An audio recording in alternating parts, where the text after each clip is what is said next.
vamos a meternos en algo que directamente salta por encima de estas empresas argentinas, o supuestamente argentinas, para meternos con una tendencia que ya es global, ¿no? El poder de unas empresas que crecen cada vez más, prácticamente sin límites, y me resultó muy interesante la novedad de que desde el estudio CKZ iniciaron una demanda nada menos que contra Meta, y para eso invitamos al abogado Pablo Zapula, que es Zapula o Zapuglia, ahora nos va a aclarar, que es abogado de este estudio, para que nos cuente un poco, sobre todo, qué es lo que están reclamándole a Meta, particularmente a Instagram, que es una de las empresas de Meta, y por qué es lo que están buscando. Buen día, Pablo, muchas gracias por estar con nosotros.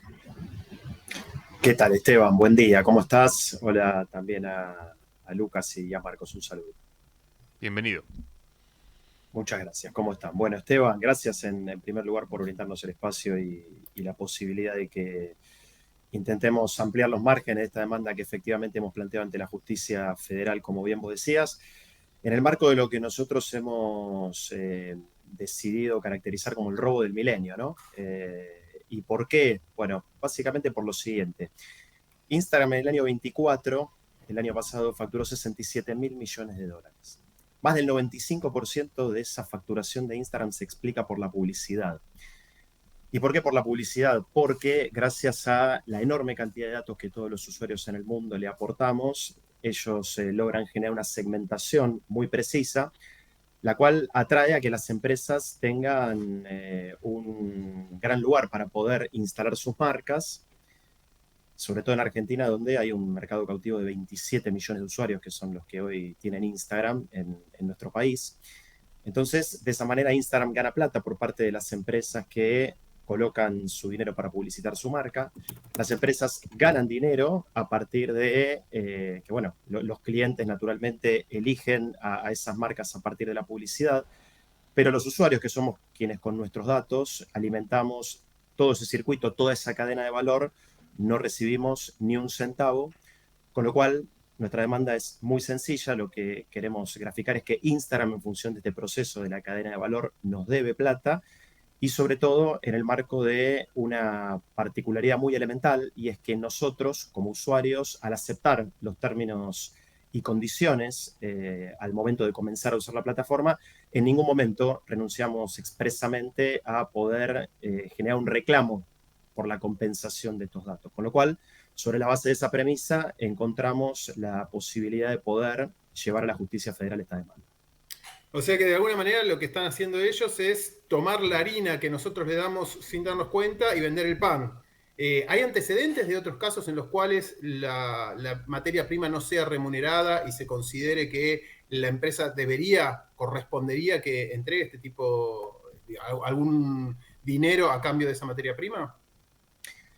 La demanda que estamos presentando no tiene precedentes en la Argentina. Es algo inédito, es la primera vez que se está haciendo un reclamo para que se reconozca el valor económico de los datos y que constituyen la matriz del enriquecimiento de estas empresas. Y un poco empezamos a estudiar otros antecedentes en relación a bienes inmateriales, por ejemplo, como el caso de la electricidad, donde existió en algún momento de la historia una discusión en torno a si tenía o no tenía que tener un valor económico, y todos abonamos la electricidad que usamos en nuestras casas, en nuestras fábricas, en nuestras empresas. Lo mismo con el derecho a la tierra o la propiedad intelectual, por ejemplo. Son cuestiones que a lo largo de los años han logrado ser susceptibles de reconocimiento económico. Entonces nosotros en ese marco lo que nos preguntamos es, bien, los datos explican la riqueza de estas empresas. Entonces, ¿por qué los datos de los usuarios no podrían tener un valor económico en el marco de este contexto? ¿Qué cara pusieron en el juzgado cuando ustedes dijeron venimos a presentar una denuncia contra Meta? Si es que vieron alguna cara, ¿no?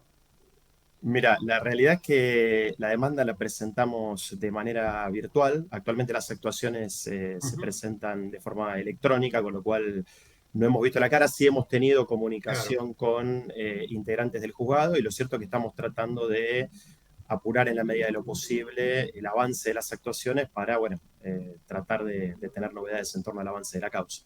Y nos decías que acá en Argentina no hay antecedentes de casos de este tipo. En otros lugares del mundo, similares a esta estrategia o a otras estrategias, porque en algún momento en Estados Unidos recuerdo, no recuerdo si era una diputada o algo así, hablaba del valor de los datos y de la necesidad de esto, pero pensaba más en términos de una ley. ¿Vos conocés antecedentes de este tipo? ¿Cuál te parece que podría llegar a ser la estrategia de mediano o largo plazo? El antecedente más sólido que nosotros hemos encontrado es el de la Unión Europea. La Unión Europea, en el Reglamento General de Protección de Datos, establece en su artículo 82 más precisamente que si una persona se encuentra afectada por el uso indebido de sus datos, debe recibir una compensación económica en ese sentido. Lo cierto, Esteban, es que la tecnología, lo estamos viendo cada día, la revolución tecnológica avanza de manera vertiginosa. La inteligencia artificial, las redes sociales, la digitalización masiva que estamos atravesando, lo cual transforma la vida en la que vivimos, la forma en la que nos relacionamos. Hay datos alarmantes que nos parece interesante poder destacar. La revista Forbes lo pronunciaba hace pocos meses y decía que los usuarios en promedio pasamos 145 minutos al día en redes sociales, lo cual con un promedio de vida de 80 años estaríamos pasando 6 años dentro de las plataformas cada uno de los usuarios. Wow. Esto es verdaderamente alarmante y en ese marco, dentro de la revolución tecnológica, el derecho corre de atrás y tenemos un desafío para pensar respuestas del siglo XXI para problemas del siglo XXI en la Argentina, de cómo construir marcos normativos que sobre todo protejan los derechos de los usuarios. Y es en este marco que entendíamos que es absolutamente necesario y urgente que se pueda comenzar a discutir en la Argentina sobre si los datos tienen o no que tener un valor económico. Bueno, eso vos recién mencionaste la inteligencia artificial, que es la otra discusión que se inicia en los últimos 2 años, acerca del uso no solo ya de datos, sino de producción explícita que no es remunerada por las empresas que utilizan esos contenidos para entrenar a la inteligencia artificial. De alguna manera esto también podría servir como antecedente. ¿Ustedes lo pensaron también estratégicamente para adelantar de alguna manera esa discusión? Absolutamente, Esteban. Nosotros estamos haciendo un reclamo bien puntual en esta demanda, que es que se reconozca el valor económico de los datos que aporta un usuario específico de Instagram, que es la parte actora dentro de esta demanda. Pero también es cierto que tenemos un interés desde nuestro estudio jurídico de que se pueda comenzar a discutir en la Argentina si el dato tiene o no tiene que tener un valor económico. De hecho, estábamos recién a la mañana en una reunión que estamos en el estudio jurídico debatiendo la posibilidad de presentar un proyecto de ley también ante el Congreso, en donde se pueda proponer una modificación del Código Civil y Comercial para que se incorpore al dato como con un valor económico, ¿no? Susceptible de tener un valor pecuniario. Sí. Y hay otra cuestión también que se podría ampliar, se me ocurre ahora, que es la que también estamos entregando contenidos, ¿no? Radiográfica, por ejemplo, tiene que cubrir trabajo de muchas personas, de productores. Ahí levantamos la mano y decimos queremos discutir, ¿no? Porque, por ejemplo, YouTube, que estamos transmitiendo ahora por YouTube, tiene una monetización. No así Instagram, no así Facebook. Pero claro, necesitas una cantidad de contenidos para que te consideren partner. No solo de contenidos, sino también de visualizaciones, sí. Que está es un umbral altísimo para poder empezar a cobrar algo de eso. Pero digamos, tenemos millones, todas estas personas que están más de 140 minutos diarios conectados a las redes, buena parte del tiempo lo están dedicando a producir contenidos que también generan atención, que es la que en última instancia están vendiendo a los anunciantes. O sea, hay un negocio redondo, toman nuestros datos, toman nuestro tiempo de trabajo en cuanto a producción de contenidos, sin ningún tipo de remuneración. Eso también es algo que por ahí se podría, se abre una puerta para discutir un montón de cosas, ¿no? Con esto, lo que estás diciendo vos acerca de empezar a discutir las cuestiones del siglo XXI desde la legislación. Absolutamente, Esteban, los datos hablan por sí solos. En el año 2024, el valor de mercado de las 5 Big Tech, las grandes empresas de tecnología, nos referimos a Apple, Microsoft, Amazon, Google y Meta, superó los 16 billones de dólares, cifra que supera en un 160% el valor del PBI combinado de Argentina, Brasil y México. Los datos son alarmantes en términos de la recaudación de estas empresas. Insistimos con el planteo de que con nuestros datos explicamos más del 90% de la riqueza de esas empresas y es por eso que queremos que los usuarios puedan tener un reconocimiento económico en ese sentido. Claro. Y ustedes en los fundamentos retoman algo que también hemos retomado en esta columna, que es la noción de tecnofeudalismo para explicar la brutal rentabilidad de estas empresas que ya ni siquiera ganan plata a partir de la inversión, sino que han construido feudos en la nube que les permiten de alguna manera recaudar renta sin producir directamente nada, sino gestionando espacios en los cuales capitalistas y proletarios o el precariado, como dice Varoufakis, tienen que pagar una comisión para poder estar en esos feudos. Y ustedes tienen también una mirada política, digamos, no es una mirada ingenua la de ustedes, tienen una mirada más macro. ¿Querés contar un poco qué es lo que están viendo en términos de estas Big Tech? La realidad es que entendemos que la política es quien tiene la tarea de hacer el principal aporte en este sentido, sobre todo en el marco de un contexto en donde hay una crisis en la Argentina que ustedes la venían caracterizando los minutos previos a la nota y donde tenemos que tratar de ver cómo la riqueza que se acumula en el mundo se reparte entre las personas que vivimos en esta casa común. Y entendemos que nos parecería bueno que parte de la riqueza que que generan estas empresas a costa de los datos de los usuarios, pueda repartirse entre esos usuarios. Entendemos que es un reclamo de estricta justicia. Sí, claro, y a más datos que tengan, mayor poder feudal tienen de alguna manera. Y perspectivas a futuro, ¿cómo sigue esto? ¿Cómo quieren que seguiría y cómo les parece que puede llegar a seguir? Mira, Esteban, en primer lugar hay una cuestión importante que nos parece interesante destacar y tiene que ver con la construcción de la demanda, porque decíamos hace un ratito que las leyes corren detrás de la tecnología en el marco del avance de esta revolución tecnológica y para poder construir los fundamentos de la demanda tuvimos que ir al Código Civil y Comercial de la Nación y tratar de trazar paralelismos respecto a las normas que actualmente están vigentes para ver de qué manera podían encuadrar con el reclamo que estamos llevando adelante. Y en ese marco, la primera figura que nos parecería interesante poder destacar es la del enriquecimiento sin causa, básicamente porque si una empresa se enriquece a costa de un tercero, debe compensarlo, como en cada uno de los casos que ocurren en la vida cotidiana con los datos y estas empresas de tecnología ocurre exactamente lo mismo.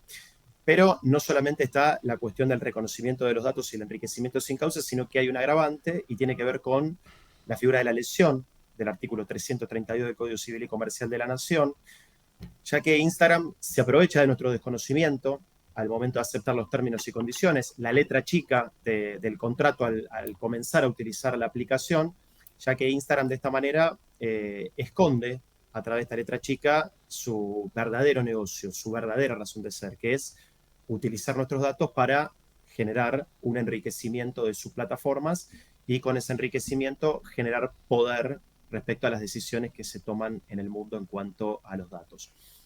Otro tercer elemento que nos parecía importante poder rescatar del Código Civil y Comercial es el tipo de los materiales ajenos, que lo pueden encontrar en el artículo 1962 del Código Civil y Comercial.